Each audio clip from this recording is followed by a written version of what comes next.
खोर्धा जिला टांगी ब्लॉक नुआगढ़ ग्राम पंचायत मोरमरसिंह ठारे प्रतिष्ठित आराध्य श्री श्री मुक्तेश्वर देवों पवित्र पीठरे 30तम वार्षिक विश्व शांति महायज्ञ अनुष्ठित होईछि।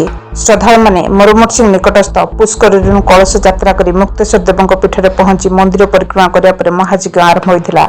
प्रत्येक दिन प्रातः विधि विधान अनुसार गो पूजा सूर्य पूजा इत्यादि करा जायथिला। ब्राह्मण पंडित माने मंत्र पाठ करी विधि विधान अनुसार पूजा अर्चना करथिले। आखपाख अंचल शह शह भक्त श्रद्धालु श्री श्री मुक्तेश्वर देवों पीठरे अनुष्ठित महायज्ञ कार्यक्रम में प्रभु को दर्शन कर आशीष भिक्षा कर महायज्ञ मोरमरसिंह ग्रामर समस्त ग्रामवासी माने सहयोग कर। प्रत्येक दिन सन्ध्यारे भजन नाम संकीर्तन प्रवचन आदि कार्यक्रम रही जनापड़ी। मंदिर परिसर एक आध्यात्मिक परिवेश सृष्टि होता। जकापुर बालुंगेश्वर ओडिशा मोबाइल टीवी।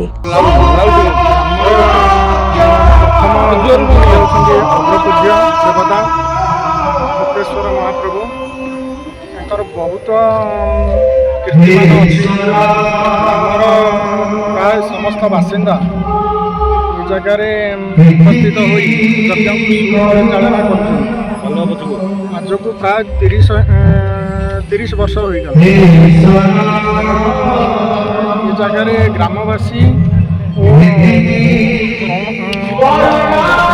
पांठिर कौन सहायता एठारे यज्ञ सुचारूपे परिचालन होउछि। कार्यक्रम प्रतिदिन सकाल आरती होउछि मध्याह्न धूप होउछि। बड़ राजनैतिक नेता माने आसी पार नहंती तेणु आम दृष्टि आकर्षण करुछु गाँव को आसी से माने देखंतु एवं गाँव परिवेश एवं गाँव पुष्करिणी रास्ता ये सब प्रति ध्यान देले आमे ग्रामवासी उपकृत हबु। दीर्घ 11 वर्ष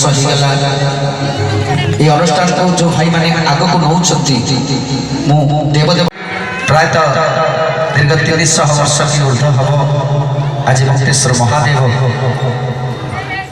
एटी अवस्थान कर तेणु यही जगह एमती एक पवित्र जगह एमती एक पवित्र माटी